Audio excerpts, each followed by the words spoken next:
Halo semuanya, di video kali ini saya mau menjelaskan mengenai storytelling. Jadi storytelling ini dipercaya bahwa ini adalah gaya bicara yang berguna ya bagi bisnis, karir, dan sosial. Ada satu buku yang saya baca, di buku tersebut menyebutkan bahwa ada seorang yang bernama Doug Stevenson.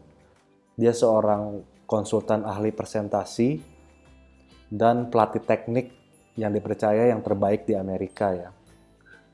Jadi menurut dia, storytelling adalah keterampilan berbicara yang sangat bermanfaat, baik saat mengajar, pertemuan bisnis, wawancara, ataupun kehidupan sehari-hari. Jadi di video kali ini saya mau menjelaskan tips-tips bagaimana kita bisa melakukan storytelling dengan baik. Tips yang pertama adalah harus memiliki tema yang menonjol. Jadi kalau kita lihat ya cerita-cerita klasik atau legenda atau dongeng yang zaman dulu dan masih bertahan sampai sekarang, temanya tuh sangat menonjol dan disukai banyak orang. Dan biasanya temanya itu menceritakan bahwa yang baik akan menang dan yang jahat yang akan dihukum. Nah, cerita seperti ini adalah cerita yang menarik banyak orang ya karena temanya menonjol. Dan cerita yang disampaikan juga kita harus memastikan bahwa harus konsisten dengan temanya. Jadi jangan bercerita sesuatu yang nggak ada hubungannya dengan temanya ya. Pastikan temanya menonjol dan konsisten dengan tema yang kita lagi bicarakan. Itu tips yang pertama. Tips yang kedua adalah memiliki konflik dan klimaks. Jadi konflik dan klimaks ini merupakan unsur yang tidak dapat dipisahkan dari kisah yang menarik. Jadi semakin dalam konflik, yang mendengar akan merasakan semakin banyak emosi dalam cerita. Dan konflik ini membuat orang tenggelam dalam cerita ya. Misalkan kita memiliki satu cerita bahwa seorang musisi yang hidupnya susah dari dulu dan tidak bisa belajar musik karena tidak punya uang. Terus di dalam cerita itu, ini konfliknya ya, dan di dalam cerita itu kita memperdengarkan cerita tentang kisah suksesnya untuk mengatasi konflik tersebut dan akhirnya dia menjadi seorang musisi yang terkenal dan sangat hebat.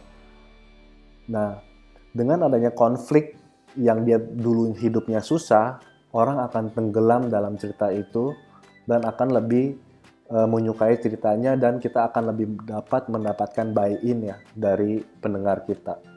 Itu tips yang kedua. Tips yang ketiga adalah di dalam cerita kita harus ada simpati. Karena simpati itu akan menghidupkan cerita. Jadi tema dan konflik aja tidak cukup untuk menghidupkan cerita. Jika pendengarnya tidak dapat merasakan simpati terhadap cerita tersebut ya.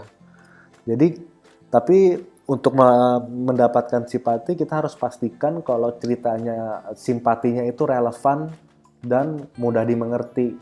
Jangan menggunakan kisah-kisah hayalan yang orang-orang tidak mengerti gitu ya. Jadi ceritanya harus familiar dan mudah dipahami semua orang agar kita bisa menarik simpati tersebut. Tips selanjutnya adalah memberikan solusi. Jadi cerita yang baik adalah cerita yang dramatis dan menyajikan solusi terhadap konfliknya. Jadi misalkan tadi cerita tentang seorang musisi yang dulu hidupnya susah, kita harus menceritakan solusi sampai dia menjadi sukses, menjadi seorang musisi yang hebat. Nah, cerita yang dinilai bagus adalah bisa mengatasi konflik-konflik tersebut. Jadi ini adalah 4 tips untuk gaya bicara storytelling yang baik. Tetapi di samping 4 tips ini sebenarnya ada satu faktor tambahan yang sebenarnya penting nggak penting ya untuk dilakukan adalah namanya adalah pembalikan. Jadi kadang-kadang ini berhubungan dengan alur cerita. Jadi kadang-kadang kita bisa menceritakan dulu, misalkan musisi yang hebat, kita menceritakan kisah kehebatannya dulu, yang udah dia mendunia gitu misalkan. Setelah itu baru kita menceritakan masa hidupnya yang susah. Jadi ini masalah bagaimana kita melakukan alur cerita dari depan ke belakang atau dari belakang ke depan. Karena kalau alur ceritanya tidak bisa ditebak oleh orang, ini akan memancing rasa penasaran dan konsentrasi. Dan ini akan membuat storytelling kita akan lebih baik dan orang akan lebih tenggelam mendengarkan dan konsentrasi terhadap storytelling kita. Storytelling adalah teknik bicara yang diperlukan oleh pekerja profesional seperti dokter, pengacara, akuntan publik, atau untuk kehidupan sehari-hari kita saat kita mau mendapatkan buy-in atau mau menjual sesuatu. Jadi ini adalah teknik yang sangat berguna ya. Jadi kalau misalkan kita bayangkan sekarang tenaga profesi seperti dokter, pengacara, atau apapun itu udah banyak sekali ya. Jadi dengan banyaknya profesi ini pasti permintaannya pasti akan berkurang karena supply-nya banyak untuk profesi ini. Tapi dengan teknik storytelling, kita yang mempunyai profesi ini akan mempunyai nilai lebih kepada klien kita. Dan itu akan meningkatkan kemungkinan untuk klien kita menganggukkan kepala kepada kita untuk setuju dan membeli barang apa yang kita mau. Jadi segitu saja video saya kali ini. Mudah-mudahan bermanfaat. Terima kasih untuk menonton. Tunggu video saya selanjutnya dan jangan lupa untuk subscribe ya. Thank you.